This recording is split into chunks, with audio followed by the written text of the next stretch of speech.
Hello everybody and welcome back to Robert's Reviews. I know this is late, it's like 3 days late for me because I actually saw the pre-release on Thursday night, but I had a lot of car troubles, like I had a pop tire, and then I had this crazy Friday and Saturday. I don't even want to talk about it.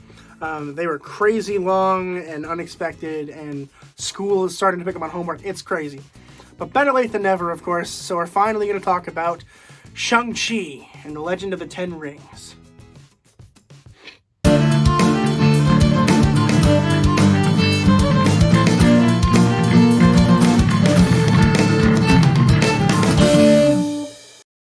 Shang-Chi and the Legend of the Ten Rings was released in 2021. It was written by Dave Callaham and Destin Daryl Cretton and Andrew Lanham, and directed by Destin Daniel Cretton.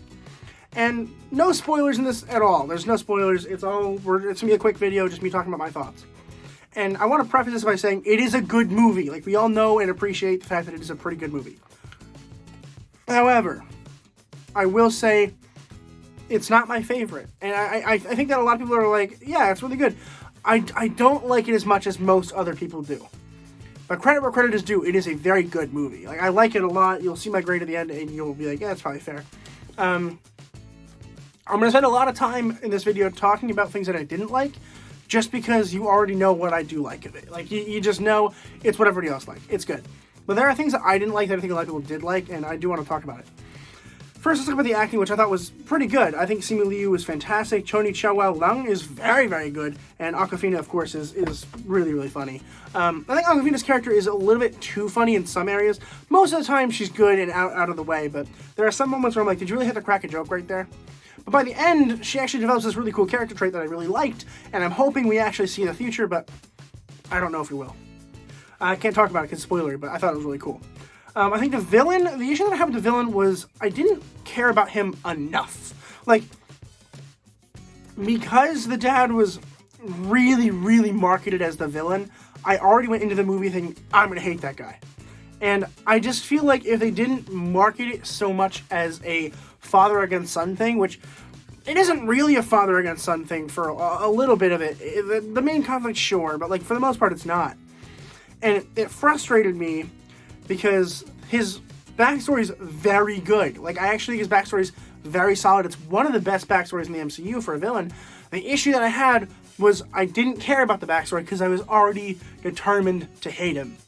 So I was like, oh, I like the character, but also I want him to die. And it confused my brain because the marketing didn't really match what they were trying to sell me in the movie. So I think that Marvel really does need to work with that and show us less of what's going to happen, right? Like, obviously, if the Mandarin's there, we're going to know he's the bad guy. But does it have to be so obvious? I don't think so. I think if we toned it back a little bit, it might have made us feel for the character a little bit more. You know, like, even with Thanos in Infinity War, we didn't know a lot about Thanos. We were like, oh, he's this Titan that, like, doesn't like people or whatever. And, you know, I feel for Thanos. There's a reason why Thanos is such a good villain, and that is because we actually, to a certain extent, care about him. And that's something that I think I did see in The Legend of the Ten Rings here, but I don't think it was worked out quite as well as with Infinity War and Endgame. Let's see, what else to talk about? I think the exposition worked very well. I think it's starting out with the olden times and then moving into present day with Sean, and then the crazy bus scene, which brings me to the fights, which I think were absolutely brilliant. The fighting in this movie is very, very, very cool.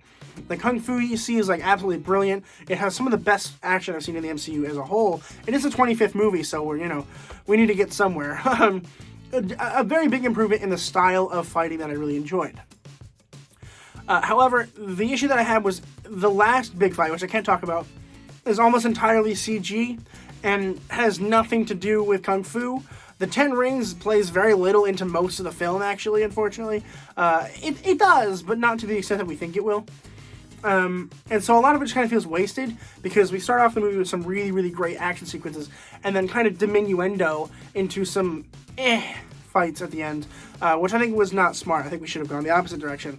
But the fights that you've seen, of course, with the bus and the building, all very, very cool fights, and then it kind of slows down. The middle of this film took way too long. Way, way too long. It was like an hour of exposition in the middle of the film.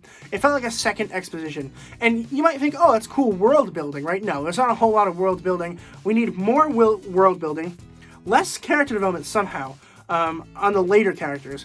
And I think that seeing like 14-year-old Shang-Chi, which we do get a little bit of, we needed more of that. Because, well, it made me understand what was going on pretty quickly. It didn't make me feel for the character as much as I think it could have, which I think that we need to show that more instead of telling. And I think that, you know, Marvel does have kind of a problem with that, but that's okay. You know, we're working on it. It is getting better. But if they showed us more than telling us about the character, I would have appreciated it a little bit more. If we had started off maybe with a younger Shang-Chi, move our way to 14-year-old, spend a little bit of time with 14, and then go on. Which is why Captain America the First Avenger, in my opinion, worked so well, is because we spent a huge chunk of time with Skinny Steve before we got to see Big Steve, and that is why we like that movie. That's why that character is fun for us, because we really feel for him. And Shang-Chi, while we do feel for him, doesn't give me enough to work with. And I'm going to chop it off here pretty much, but because I don't want to go into spoilers. But, like, it's still a very good movie. It's one of the better solo films for sure in the MCU. I think it's probably my second favorite after Iron Man in terms of it being just a solo film. Yes, I think so. My first, for an entry character, I think that's probably an accurate statement for me. And maybe I think it's after Captain America for me too. I think I like Captain America the First Avenger just a little bit more than Shang-Chi. Not much more. I forgot to put this in my official chart, but I'll let you know in a future video, I guess, where that lies. I'll probably do a video ranking all of Phase 4 when Phase 4 is done in a couple years, but that's down the road. Overall, it is a very good movie. Definitely go see it in theaters if you can, because it's going to be really cool on the big screen. So this movie needs to make enough money so that The Eternals actually comes on time, and as well as No Way Home, which is very important to me. So make sure you guys are checking it out on the big screen. But overall, a very good movie. I'm going to go ahead and give Shang-Chi and the Legend of the Ten Rings an A-. What did you think of the movie? Let me know in the comments down below. Was I right? Was I wrong? What did you think of my comments? I know they're kind of controversial, but let me know what you think. Am I right? Am I wrong? I'm okay with having a really nice conversation in the comments below. I love talking to my fans, so please consider doing so. Please consider subscribing. I really need more motivation to make more videos because my schedule is crazy and I need to find time to make videos, but also watch the movies to make the videos. So, like, please consider subscribing because it helps me out a whole ton. And please consider liking, subscribing, and as always, keep watching movies and television, stay educated, and I'll see you guys in the next video.